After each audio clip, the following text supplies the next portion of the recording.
Marianne et Léonard, mots d'amour, la muse et son artiste.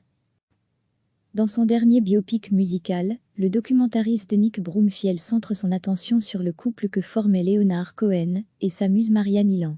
Vous connaissez la chanson. Dans le foisonnant répertoire musical de Leonard Cohen, Solon, Marianne fait partie de ces morceaux incontournables, connus même des non-initiés. Et comme de nombreuses chansons du parolier canadien, elle est dédiée à une femme, Marianne Hillan, une mère célibataire norvégienne, avec qui il a partagé sa vie pendant 8 ans, avant de se séparer.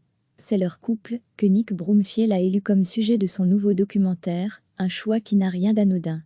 Spécialiste des duos musicaux, on lui doit Big J et Tupac et Kurt et Courtney, le réalisateur était un ami de Marianne Hillan, ainsi que son amant, comme il ne manque pas de le souligner à de multiples reprises. Cette intrusion du cinéaste dans l'histoire du couple, et dans son propre film, est une des rares anomalies qui parsèment ce documentaire à la narration assez conventionnelle. Entretiens face caméra, films amateurs et reportages télévisuels sont la règle ici. Les moments les plus touchants de Marianne et Léonard, mots d'amour, sont ceux qui évoquent les beaux jours du couple, au début de leur relation, sur la magnifique île grecque d'Hydra. Cohen, à ce moment, un romancier sans succès, est un compagnon affectueux pour Hillan, et un père de substitution adéquat pour le fils de celle-ci. Mais, comme le note une amie du couple, les poètes ne font pas des maris formidables. Alors que sa carrière de chanteur d'école, Cohen se laisse de plus en plus gagner à son désir de fuite et abandonne femme et enfants sur l'île pour une vie de concert, de conquête féminine et de drogue, un cheminement assez standard pour un célèbre musicien de cette époque. Là est peut-être l'élément le plus déstabilisant du film. Le duo formé par Léonard et Marianne n'est guère différent de nombreux couples d'artistes et de muses. Tandis que le documentaire suit leur parcours, il devient de plus en plus difficile de comprendre pourquoi leur histoire en particulier méritait d'être racontée. Seule la très belle lettre envoyée par Cohen à Hillan peu avant leurs décès respectifs, ils sont morts à 3 mois d'écart, dénote quelque chose de différent. Du reste, Broomfield s'éparpille souvent dans son sujet, perdant de vue le couple au centre de son histoire pour se concentrer sur les frasques de Cohen, qu'elles aient trait à la drogue, l'amour libre ou la religion. Cette mise en avant du chanteur canadien n'est évidemment guère surprenante.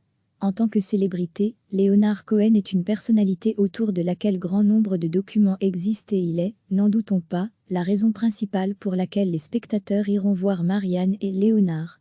Mais son omniprésence a la fâcheuse conséquence d'éclipser Marianne Hillan du film qui porte son nom, faisait d'elle un personnage plutôt secondaire, dans la vie mouvementée du musicien. Lui, au contraire, est présenté comme le centre même de l'existence de sa muse, une ombre qui continue de planer longtemps après leur séparation. C'est regrettable, car Broomfield semble porté par une affection sincère pour cette personne aux multiples qualités humaines.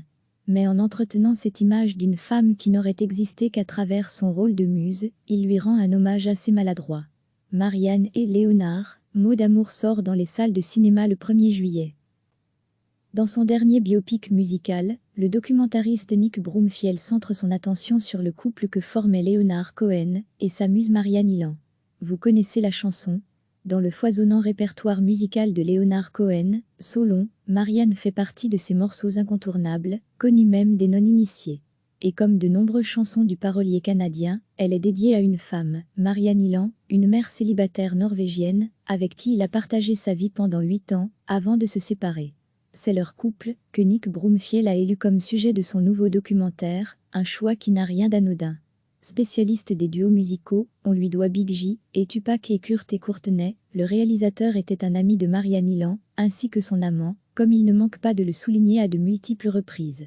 Cette intrusion du cinéaste dans l'histoire du couple, et dans son propre film, est une des rares anomalies qui parsèment ce documentaire à la narration assez conventionnelle. Entretiens face caméra, films amateurs et reportages télévisuels sont la règle ici.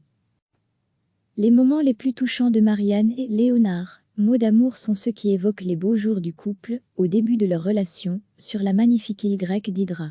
Cohen, à ce moment, un romancier sans succès, est un compagnon affectueux pour Hillan, et un père de substitution adéquat pour le fils de celle-ci. Mais, comme le note une amie du couple, les poètes ne font pas des maris formidables. Alors que sa carrière de chanteur d'école, Cohen se laisse de plus en plus gagner à son désir de fuite et abandonne femme et enfants sur l'île pour une vie de concert, de conquête féminine et de drogue, un cheminement assez standard pour un célèbre musicien de cette époque. Là est peut-être l'élément le plus déstabilisant du film, le duo formé par Léonard et Marianne n'est guère différent de nombreux couples d'artistes et de muses. Tandis que le documentaire suit leur parcours, il devient de plus en plus difficile de comprendre pourquoi leur histoire en particulier méritait d'être racontée. Seule la très belle lettre envoyée par Cohen à Ilan peu avant leurs décès respectifs, ils sont morts à 3 mois d'écart, dénote quelque chose de différent. Du reste, Broomfield s'éparpille souvent dans son sujet, perdant de vue le couple au centre de son histoire pour se concentrer sur les frasques de Cohen, qu'elles aient trait à la drogue, l'amour libre ou la religion. Cette mise en avant du chanteur canadien n'est évidemment guère surprenante. En tant que célébrité, Leonard Cohen est une personnalité autour de laquelle grand nombre de documents existent et il est, n'en doutons pas, la raison principale pour laquelle les spectateurs iront voir Marianne et Leonard. Mais son omniprésence a la fâcheuse conséquence d'éclipser Marianne Ilan du film qui porte son nom, faisait d'elle un personnage plutôt secondaire, dans la vie mouvementée du musicien. Lui, au contraire, est présenté comme le centre même de l'existence de sa muse, une ombre qui continue de planer longtemps après leur séparation. C'est regrettable, car Broomfield semble porté par une affection sincère pour cette personne aux multiples qualités humaines.